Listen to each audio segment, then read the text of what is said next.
Salam sejahtera untuk kita semua. Shalom. Hari ini tanggal 14 Mei tahun 2020, Bapak Presiden Joko Widodo menggelar doa bersama, doa kebangsaan, doa kemanusiaan untuk Indonesia dalam memerangi virus corona atau COVID-19 ini. Kita juga sebagai warga masyarakat, mari kita topang pemerintah yang ada dengan doa kita. Bahkan saya mau katakan, dengan doa dan berpuasa kita lakukan, dan Tuhan mendengar, dan Tuhan menjawab, dan Tuhan memberkati kehidupan kita semuanya. Dan saya ingin tegaskan kembali kepada kita semua sesuai dengan kebenaran firman Tuhan. Mari kita akan belajar firman Tuhan, apa yang firman Tuhan katakan ketika kita berdoa buat bangsa Indonesia yang kita cintai ini. Di dalam 2 Tawarik 7 ayat yang ke-14 firman Tuhan berkata, "Dan umatku yang atasnya namaku disebut merendahkan diri, berdoa, mencari wajahku, lalu berbalik dari jalan-jalan yang jahat, maka aku mendengar dari sorga dan memulihkan negeri mereka." Oh haleluya, firman Tuhan yang luar biasa. Saudaraku diberkati Tuhan.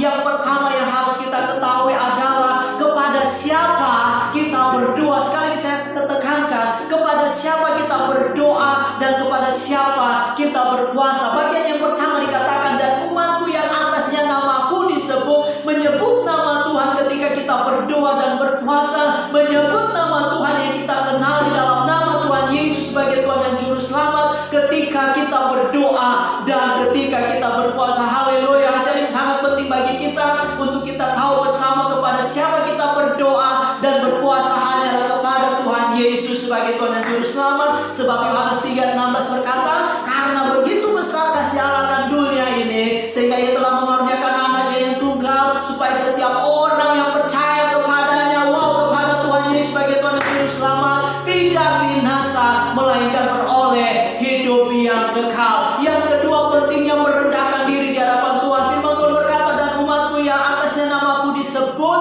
merendahkan diri." Saudara diberkati Tuhan. Orang yang merendahkan diri adalah orang yang menaruh harap dan percaya kepada Tuhan. Orang yang merendahkan diri, dia tidak akan mengandalkan kekuatan manusia. Sebab firman Tuhan berkata dalam Yeremia 17 ayat yang ke-5, beginilah firman Tuhan, "Terkutuklah orang yang mengandalkan kekuatan manusia, yang mengandalkan kekuatannya sendiri, yang hatinya menjauh daripada Tuhan."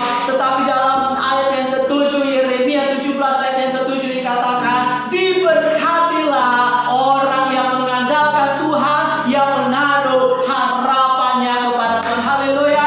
Orang yang menaruh harapannya, orang yang percaya kepada Tuhan adalah orang yang merendahkan diri di hadapan Tuhan. Dan Tuhan berkata, diberkatilah. Dan yang ketiga yang sangat penting juga buat kita adalah kita meninggalkan dosa-dosa. Kita bertobat dari kehidupan yang lama dan sekarang kita masuk pada kehidupan yang baru. Firman Tuhan berkata, "Lalu berbalik dari jalan yang jahat, maka aku mendengar dari sorga dan Tuhan mengampuni dosa mereka." Saudaraku diberkati Tuhan, yang menjadi penghalang doa kita tidak didengar, apalagi tidak dijawab oleh Tuhan. Karena apa?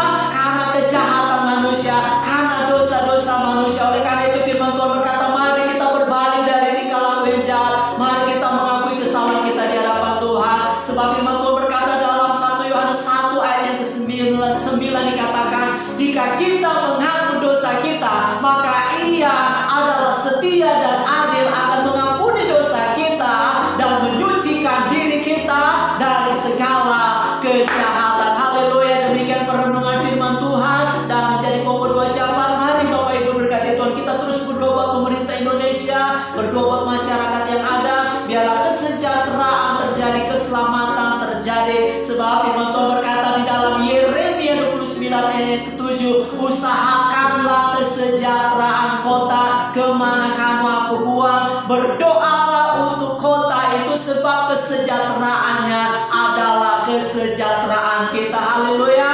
Tetap semangat, tetap bersyukur, tetap berdoa. Tuhan Yesus memberkati.